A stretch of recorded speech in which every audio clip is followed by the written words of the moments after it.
శేర్లింగంపల్లిలో సహజ యోగా మహోత్సవం నిర్వహించారు.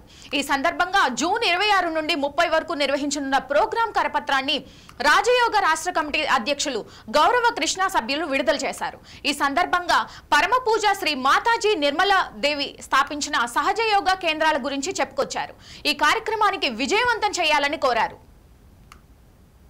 ఇప్పుడు కూడా నాడులు సమతుల్యం చేసుకోవడానికి కూడా మనకి ఎడా పింగళ సుసుమారి నాడులు ఉన్నాయి. ఆ సమతుల్యత కలుగుతుంది. అలాగే 7 చక్రాలు ఉంటాయి దీంట్లో మన మానవ దేహంలో.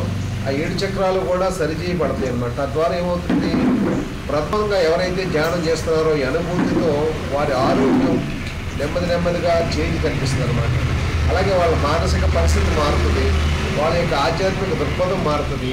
అన్ని రకాలుగాను అభివృద్ధి చెందడానికి చిన్నపిల్లల దగ్గర నుంచి పెద్దవాళ్ళ వరకు కూడా ప్రతి వాళ్ళు కూడా రోజు ఒక 10 నిమిషాలు మీరు మిమ్మల్ని ప్రేమించుకునే స్థితిలో జ్ఞానం అంటారన్నమాట.